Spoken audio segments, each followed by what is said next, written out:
అణిచివేతకు వ్యతిరేకంగా పెద్ద ఎత్తున పోరాటాలు చేసినాం, వాళ్ళపైన కేసులు వేసినాం, హైకోర్టులో పిల్ వేసినాం, నేషనల్ గ్రీన్ ట్రిబ్యునల్ లో కేసులు వేసినాం. వాళ్ళు అన్యాయంగా అక్రమంగా వాతావరణాన్ని కలుషితం చేస్తున్నారని చెప్పేసి, యాసిడ్తో విత్తనాలు కడిగిన తర్వాత మా భూములు నాశనం అవుతామని చెప్పేసి విరోచితమైన పోరాటం చేసిన ఇక్కడ ఉన్నటువంటి మా మా మా కార్యకర్తలు కావచ్చు, మా బంధువులు ఆ సందర్భంలో నా పైన అనేక సందర్భాల్లో దాడులు జరిగినా కూడా ఇదే మంది ఇక్కడ ఉన్నటువంటి ఇదే నా బంధువులు, ఇక్కడ ఉన్నటువంటి ఇదే నా కార్యకర్తల బలంతోనే ఒక ఊరి నుంచి ఇంకొక ఊరి పోయే క్రమంలో ఎక్కడ దాడులు చేస్తారో మా అన్న మీద అని చెప్పేసి బండ్ల మీద, టూ వీలర్స్ మీద మళ్ళీ ఒక ఊరు దాకా వచ్చి వదిలేసి అక్కడి నుంచి మరో గ్రామం పోతుంటే అక్కడి నుంచి ఒక 30-40 బండ్ల మీద వదిలేసి వెళ్ళేవారు. చివరికి నా ఇంటికి వచ్చి ఇల్లు ముట్టేంత వరకు కూడా నన్ను ఇంటికి చేర్చేవాళ్ళు నా బంధువులు. కాబట్టి ఈరోజు వీళ్ళందరూ తీసుకొచ్చి యాక్చువల్ గా మాకు ఒక తృప్తి ఇంకేమంటే భారీ బహిరంగ సభ పెట్టి మిమ్మల్ని అక్కడికి తీసుకెళ్లి మా కార్యకర్తలందరూ మీకు పరిచయం చేద్దాం అనుకున్నాం. కానీ ఇప్పుడున్నటువంటి సమయాభావం లేకపోవడం వల్ల, ఎందుకోసం అంటే పార్టీ ఏర్పాటు అనే ప్రక్రియ చాలా దగ్గరికి వస్తున్నటువంటి సందర్భంలో లేదు రంజిత్ మీరు తొందరగా నిర్ణయం తీసుకోవడం చెప్పడం మా కార్యకర్తల అభిష్టం కూడా అట్లే ఉన్నది. సామాజిక తెలంగాణకు, సర్వోదయ తెలంగాణకు కట్టుబడినటువంటి కవిత కద్వయంలో మనం అడుగు వేయాలని చెప్పి వేయాల్సిందే అని చెప్పేసి మేమందరం కూడా ముక్త కంఠంతో ఏకాభిప్రాయానికి వచ్చి ఈ రోజు నిర్ణయం తీసుకోవడం జరిగింది. ఈ సందర్భంగా మీకు ఒకటి విజ్ఞప్తి చేస్తా ఉన్నాను. ఈ రోజు ఎందుకోసం అంటే ఒకసారి ఈ సందర్భంగా పార్టీలో చేరుతున్న సందర్భంగా మా తల్లిదండ్రులు గుర్తు చేసుకుంటున్నారు. నా మిత్రుడు, నా ప్రాణ స్నేహితుడు, మొదటి నుంచి నాతో పాటు ఉండి సర్వస్వం కోల్పోయినాడు బుచ్చిబాబు గారికి ధన్యవాదాలు తెలియజేసుకుంటున్నాను.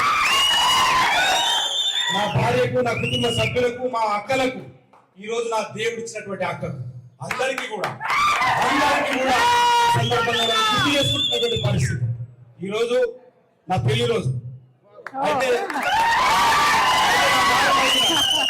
నా భార్యను అడిగిన మరి ఈ రోజు పెళ్లి రోజు కదా, ఈ రోజే పెట్టుకుంటా అంటే మరి పోవచ్చలేదంటే ఇది ఏమి ఈ రోజు కొత్తగా అడుగుతున్నావు కదా, 15 సంవత్సరాలుగా నాకు అలవాటు అయితే కదా.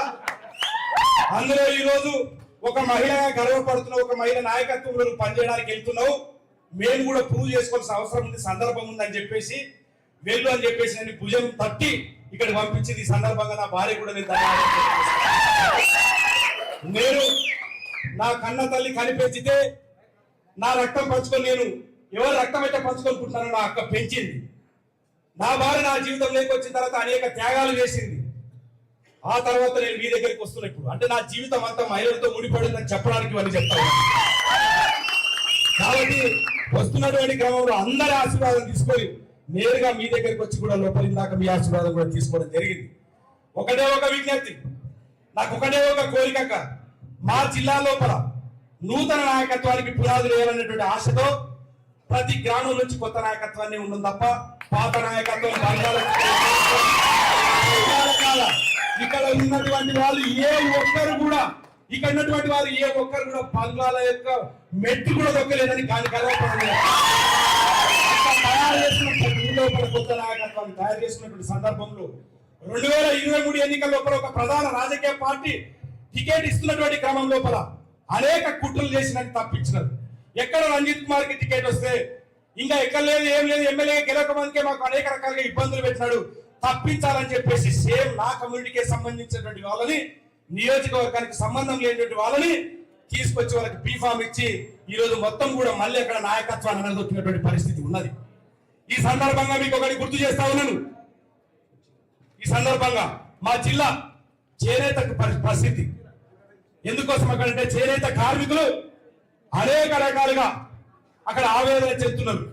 నేసే కార్మికులు వాళ్ళకి అసలైనటువంటి లబ్ధి వస్తలేదు, కానీ వాళ్ళపైన వ్యాపారం చేసేటప్పుడు మాత్రం లక్షల కోట్లు సంపాదిస్తున్నటువంటి పరిస్థితి ఉన్నది. కాబట్టి ఒకసారి మీరు మా చేనేత కార్మికుల గురించి మీరు మాట్లాడాలని. ఎందుకోసం అంటే ఈ చీర నేతన్న మా చీర ఇట్లాంటి చీర నేసి నెల వరకు నేస్తే ఈ చీర 10,000 తయారైతే అక్కడ ఉన్నటువంటి వాళ్ళు ఇక్కడ గద్వాలకు వచ్చి 20,000 అమ్మితే గద్వాలో ఉన్నటువంటి హైదరాబాద్ లో ఉన్నటువంటి వాళ్ళు 40,000 అమ్ముతారు. కాబట్టి మేము ఈ సందర్భంగా మేము ఆడపడుచుగా భావించి మా గద్వాల చేనేత కార్మికుల తరఫున మా చేనేత కార్మికుల తరఫున మేము మీకు ఈ చేనేత చీరని స్వయాన నేర్చిన చీర మీకు బహుకరిస్తా ఉన్నాం.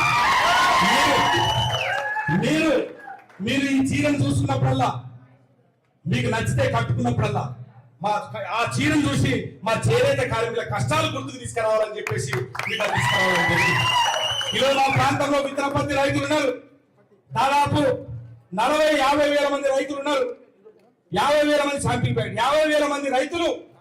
మేము దాదాపు అక్కడ మొత్తం తెలంగాణ రాష్ట్రానికే ఒక హబ్ గా ఉన్నటువంటి పరిస్థితి. తెలంగాణ రాష్ట్రం మొత్తం కూడా మేము ఇట్లాంటి విత్తన పత్తి ప్యాకెట్లను తయారు చేస్తే ఇది మా విత్తన పత్తి ప్యాకెట్ అక్క, ఇది మా విత్తన పత్తి ప్యాకెట్, ఇది మేము తయారు చేస్తాం. మేము కేజీలాగా శాంపిల్ ప్యాకెట్ గా ఆర్గనైజర్లకి కంపెనీలకు ఇస్తే వాళ్ళు ఇట్లా తీసుకుంటారు కేజీ ప్యాకెట్. ఈ రకంగా తీసుకొని ఈ రోజు దీనికి మాకు 500 ఇస్తే ఇదే కేజీ ప్యాకెట్ ని ఇట్లా వాళ్ళు 450 గ్రాముల లాగా చేసి దీన్ని 2000కి అమ్ముతున్నటువంటి పరిస్థితి. మరి మాకు ఎక్కడ న్యాయం జరుగుతుంది? మా రైతులకు ఎక్కడ న్యాయం జరుగుతుంది?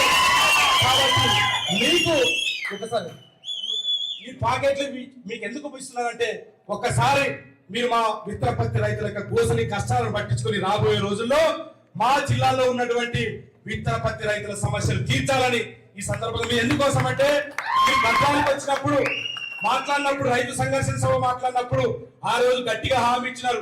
ఇచ్చిన హామీ మేరకు మీరు చిత్తశుద్ధితో కృత నిశ్చయంతో రైతు కమిషన్ కలిసి ఖచ్చితంగా వాళ్ళకు న్యాయం చేసింది అని చెప్పేసి నిలదీసినారు. మీ మీద మాకు అపారమైన నమ్మకం ఉన్నది.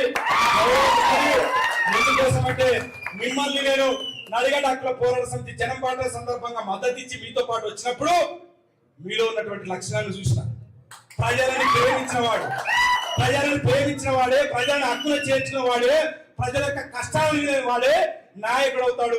ఆ నాయకత్వం లక్షణాలు మీకు మెండుగా ఉన్నాయి. ఖచ్చితంగా మీరు ఎందుకోసం అంటే బాధలో ఉన్నాయి, కష్టాల్లో ఉన్నాయి, మీరు హక్కులు చేర్చుకుంటున్నారు, వింటున్నారు. ఆ భరోసాతో ఈరోజు మేము మీతో అడుగులేస్తా ఉన్నాం. కాబట్టి ఒక్కసారి మీరు ఆలోచన చేయాలని రాబోయే రోజుల్లో మేము ఒకటే అడుగుతా ఉన్నాం. మా జిల్లాకు న్యాయం చేయండి, మా జిల్లాలో కొత్త నాయకత్వానికి పునాది వేయండి.